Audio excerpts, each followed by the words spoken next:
tengo el gusto de saludar, de recibir aquí en el estudio a Hugo López-Gatell, subsecretario de Salud y quien aspira a la jefatura de gobierno de la Ciudad de México. Gracias por estar con nosotros, todavía subsecretario, ¿no? Todavía, y muchas gracias.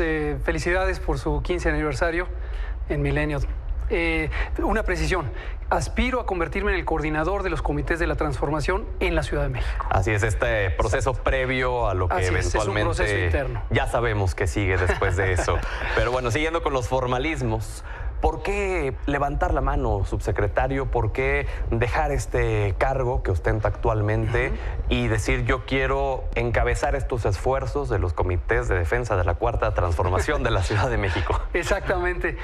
Ha sido un proceso de reflexión, no solamente interno, no solamente en un pequeño grupo, un grupo creciente de colegas, compañeras, compañeros del gobierno, del partido Morena, del movimiento en su sentido amplio. Hemos ido reflexionando los llamados que hace el presidente a mantener, profundizar, extender la transformación, a cuidar el legado que se deja al cierre de este gobierno, en lo nacional, al cargo de él, y en la ciudad, a cargo de la doctora Sheinbaum.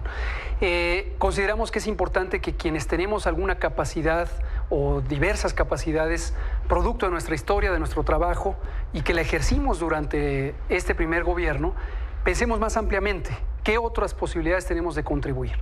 Y ahí fue donde se me ocurrió acercarme al presidente, plantearle el balance, exponérselo, y su respuesta fue muy positiva. Me dijo, adelante, un poco en la lógica esta del relevo generacional y de mantener viva la pasión social, el entusiasmo social, como él le llama, que lo hiciéramos. En su momento me mandó con la doctora Sheinbaum una recepción formidable, camarada, amiga de muchísimos años, y me dijo, participa, es muy importante. Que tengo entendido, ustedes se conocen desde el movimiento estudiantil de los 80, ¿no? Efectivamente. A mí me tocó la fase ya posterior a la primera huelga de los años 80, en 86-87, el Consejo Estudiantil Universitario, al que orgullosamente contribuimos, y en esas segunda, terceras fases, en donde seguimos defendiendo la educación pública, la educación gratuita, una educación incluyente, nos tocó convivir y ser camaradas del mismo movimiento y de la misma corriente de pensamiento. Al punto que estaban en las noches trabajando en documentos. Nos tocó, todo, yo conocí, ¿no?, la casa de la doctora, bueno, de Claudia, junto con varios otros compañeras y compañeros, haciendo documentos, planeando las siguientes actividades, las marchas, las propuestas, las fórmulas para el Consejo Universitario, todo eso lo hicimos. ¿Y cómo percibió usted a Claudia Sheinbaum cuando le notificó su intención? Muy bien. Muy bien. Vi, desde luego, hay virtudes que no se borran nunca. Una mujer serena, una mujer sensata, inteligente, generosa, visionaria, que me recibió muy bien a los prácticamente horas de que pedí la cita. Y me dijo, adelante, tienes que participar, esto es importante para el movimiento, es el espíritu de nuestro movimiento, hacer cada vez más dinámica la participación. Y me dijo, si ganas, qué bien. Ella, desde luego, igual que el presidente, no se inclina en la balanza por nadie, pero dijo, si ganas podremos trabajar juntos, si no ganas, seguirás trabajando para el movimiento. ¿Qué sigue respecto a su cargo? Porque la naturaleza del mismo lo obliga a que renuncia. Debo renunciar. No es un requisito legal, ni tampoco de la convocatoria del partido Morena, pero considero que es un deber moral, como decía hoy en la mañana el presidente, sí. Así ya lo habíamos platicado con él. No puedo ser parte de este gobierno y al mismo tiempo estar aspirando en otros espacios, en otros foros. Sería inequitativo incluso para las otras fuerzas políticas que están en juego en México. Y de momento, una vez que se formaliza la inscripción, cosa que ocurrirá el próximo lunes 25 de septiembre, hay un periodo de unos pocos días en donde el Consejo Ejecutivo, el Comité Ejecutivo Morena y el Consejo Político decidirán quiénes de quienes hayan registrado pasan a la siguiente fase. Ese será el momento oportuno, seguramente. Entonces, si usted pasa a la siguiente fase, es donde pondría su renuncia. Es muy probable que sea el momento ideal. Antes no tendría sentido, porque tampoco estaría realmente haciendo ningún ejercicio relacionado con esto. Y una vez desprendiéndome del cargo, por supuesto, ya no podría trabajar para el gobierno federal y estaría de lleno dedicado a divulgar esta estas aspiraciones que tenemos de continuar y profundizar la transformación en la ciudad. Si mal no tengo la fecha, es el 30 de septiembre. Es lo que está contemplado, el 30 de septiembre. Se había dicho que 30 de octubre, se corrigió. Era una errata, se corrigió. Entonces, de aquí al 30 de septiembre, usted seguirá su rutina normal, no lo veremos recorriendo territorio. Posiblemente haga algunas actividades de divulgación, como las estoy haciendo en este sentido, nada más de decir cuáles son mis aspiraciones, pero no todavía formalmente en un proceso que pudiera identificarse como de campaña. Y seremos siempre muy respetuosos de las leyes electorales, de que no se confunda que estas actividades pudieran implicar una promoción anticipada al voto o a las preferencias. Claro, decía hoy el presidente también que si no resultan ganadores, tienen las puertas abiertas en el gobierno para regresar. ¿Es ese el plan B de Hugo López-Gatell o preferiría usted mejor esperar y que lo pudiera invitar Claudia Sheinbaum si es que ella gana? Sinceramente, en estas circunstancias, desde mi punto de vista, respeto otras visiones, pero lo mejor es volcarse de lleno a lo que está haciendo uno en este momento. Si uno se compromete con aspirar a una responsabilidad, llenar completamente esa responsabilidad. Si en un momento dado hay que replantear el plan B, el plan C, etcétera, se hará, pero lo que hay que pensar es en el movimiento, no en la persona. Claro. Digo, es un poco en el sentido de su respuesta y ya sé que su respuesta va a ser la misma, pero me toca preguntarle. Por favor. ¿Senaduría o diputación lo vería con buenos ojos? Yo no estoy precalculando. Si en algún momento fuera útil en alguna de esas posiciones o en cualquier otra en donde realmente la historia de mi formación, de mis capacidades, de mi visión, de mis convicciones políticas, de mi coherencia en vida diaria, en vida personal, con esas convicciones de cercanía a la gente, son útiles, ahí es donde quisiera estar. Y ojalá tenga la oportunidad en ese sentido. ¿Usted se considera un político? Yo me considero una persona que se ha formado en la academia, en la ciencia, con la sensibilidad social para entender los problemas que le atañen a la gente y también la claridad, producto de esas historias, para entender que cambiar la vida de la gente, del pueblo, de las comunidades, de los barrios, de las colonias, del país en su conjunto, requiere acciones de política, acciones de políticas públicas y también acciones de decisiones políticas en el sentido de la conducción de un gobierno. Y a lo largo de mi vida, incluyendo de manera muy importante lo que en su momento catalizó esta reflexión con el manejo de la pandemia, en donde estuve involucrado con prácticamente cualquier aspecto de la vida pública y del gobierno, considero que es un momento para dar un paso adelante y tomar otro enfoque de mis capacidades, más allá del aspecto técnico o solo de salud, y ya en un ámbito más de la conducción política de un gobierno. Se lo pregunto porque para la mayoría de la gente, usted está asociado justo a esto, al tema de la pandemia, no como tal a un partido político, no como tal a ser un político de antaño. ¿Cree que esto, el no ser percibido como tal, como un político, hoy en día sea una ventaja respecto a sus colegas en Ciudad de México? Bueno, lo que yo puedo decir con toda sinceridad, porque además es constatable, la gente lo sabe, es efectivamente yo no cargo una disciplina del político que ha estado cuidando un puesto o una posición al interior de un aparato de burocracia o de una disciplina doctrinal o de pensamiento. Eso considero que es una ventaja, en primer lugar, para que yo pueda exponer con honestidad, con sinceridad, cuáles son mis intenciones y cuáles son los elementos que pongo a disposición de la vida pública. Yo no voy a privilegiar estas modales o protocolos o rituales para mantenerme en una estructura de poder. Yo lo que voy a hacer es volcar, como lo hice durante el manejo de la pandemia, mis capacidades para la mejoría de la vida de la gente, ¿no? Sé que habló anoche con sus colegas Omar García Harfuch, Clara Brugada. Es correcto. ¿Qué le dijeron?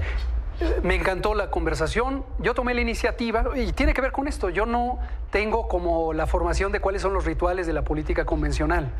Y un poco me sorprendía que no hubiéramos hablado. Entonces dije, bueno, pues si la montaña no va, vamos a la montaña. Entonces tomé el teléfono, ni siquiera lo tenía, los números de ellos, lo conseguí, les hablé. ¿No se conocía ni en persona? En persona lo conozco a Omar, porque lo he visto en algunos gabinetes. Con Clara Brugada no tenía el gusto de un conocimiento personal, pero ya me había invitado a recorrer su maravilloso proyecto de las utopías, que ha sido realmente transformador. Les hablé. Respuesta inmediata, generosa, abierta, solidaria. Realmente es un gusto estar en un espacio donde estamos construyendo un proyecto juntos y juntas. No es un proyecto de las personas, es un proyecto del pueblo de México, del pueblo de la Ciudad de México, de la transformación de esas aspiraciones genuinas de la gente. Así percibo tanto a Omar como a Clara. ¿Y percibe piso parejo? Yo percibo piso parejo. La mirada, voy a decir una cosa que para mí, siendo un personaje que se formó en la clínica, tengo un ojo clínico. Claro. Cuando hablé con Claudia, no fueron solo sus palabras, fue su modo de hablar, fue su mirada, fue su postura. Me revelaron la sinceridad de esta mujer y me hicieron ver lo que me está diciendo es perfectamente cierto, igual que ocurrió en las múltiples conversaciones con el presidente.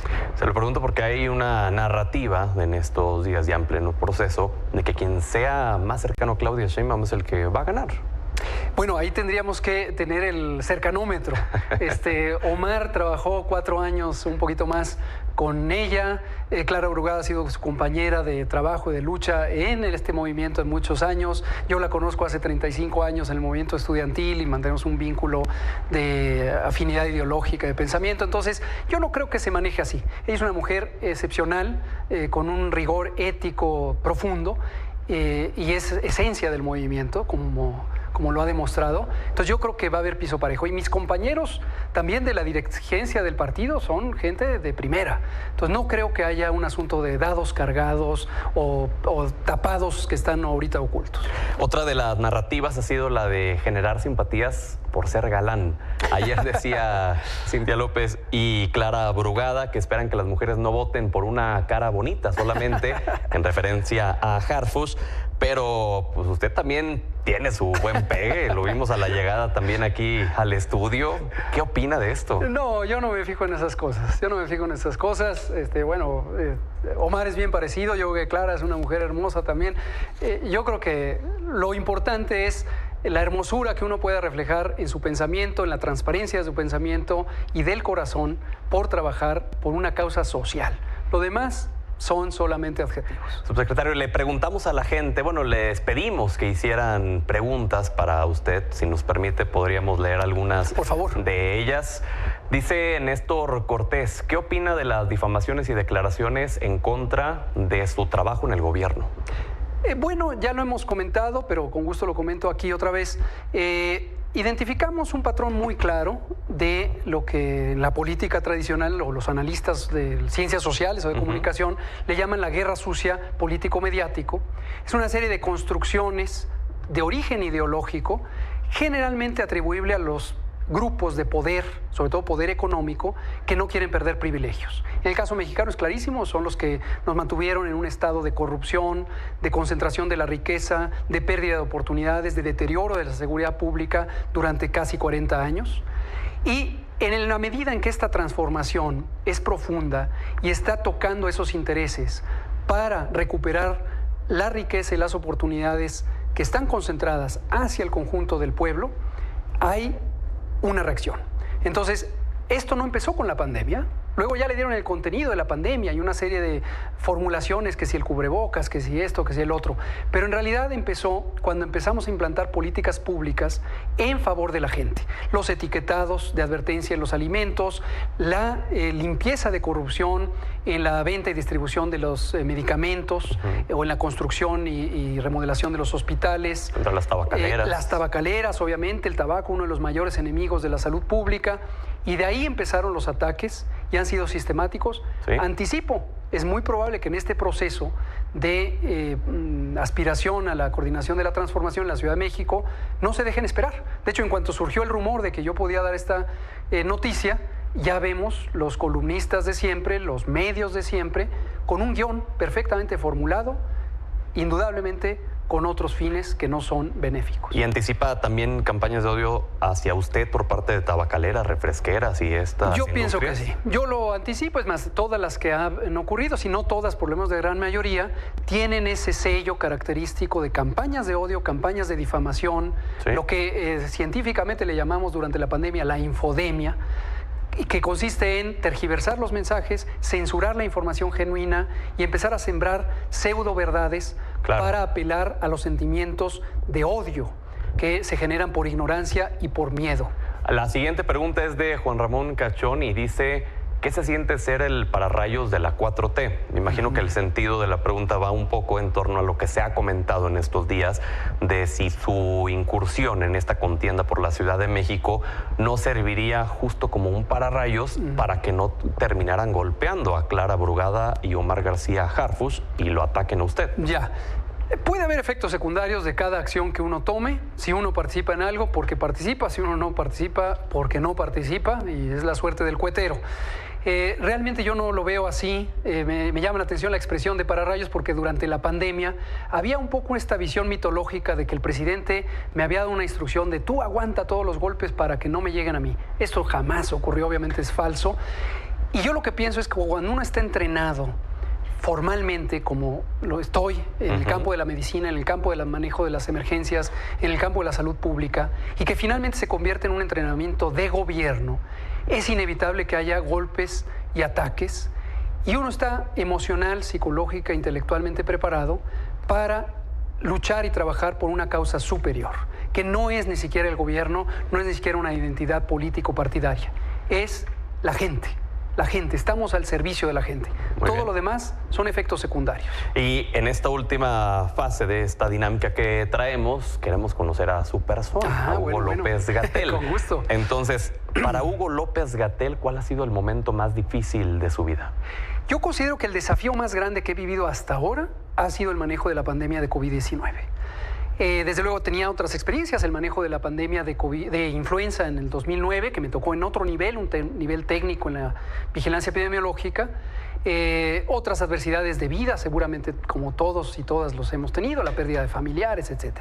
¿Usted perdió familiares en el COVID? Definitivamente. Yo perdí familiares directos, tíos y también amigos cercanos. Yo mismo estuve con COVID, estuve hospitalizado.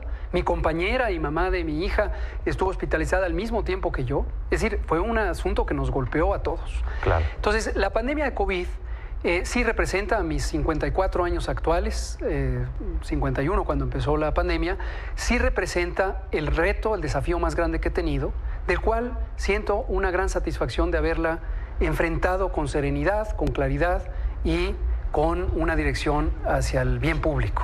¿Y su momento más feliz de la vida? Bueno, yo vivo feliz. Todos los días. Tengo un vicio de ser sistemáticamente optimista. Creo en la gente, creo en la palabra de la gente, creo en el espíritu bondadoso que reside en el interior de cada persona. Las personas que actúan mal no es porque sean esencialmente malas, es por la circunstancia que han vivido. Okay. Yo parto de ese principio y entonces busco encontrar esa faceta de bondad que está en el interior de cada gente y cuando conecto con ella, empiezo a sentir un gran regocijo. Y dos, pero muy rápidas, por favor. La respuesta también concreta, por favor. ¿A qué le teme Hugo López-Gatell? Yo le temo, pues, a varias cosas, obviamente a lo que pudiera ser riesgos externos a la salud, a la vida de mi persona, de otras personas que quiero y aprecio, o en general, que lleguemos a un desentendimiento en la sociedad que haga inviables a las sociedades. En este caso, por supuesto, me estoy refiriendo a la Ciudad de México y México en su conjunto. ¿Y con qué sueña como persona Hugo López-Gatell? Yo sueño con un estado de cosas en donde haya justicia social y esta justicia incluye abrir oportunidades para la gran pluralidad que hay en el mundo, en las sociedades, en México, en la Ciudad de México. Hay gente de todos los colores, sabores, condiciones sociales. Todas y todos tienen derecho esencial a tener oportunidades, progresar. Y para que eso ocurra, tiene que haber un mecanismo de justicia distributiva. Pues Hugo López-Gatell, gracias por haber estado con nosotros. Gracias. Lo esperamos nuevamente. Encantado, Pedro. Semanas. Estoy aquí con ustedes. Gracias. Gracias.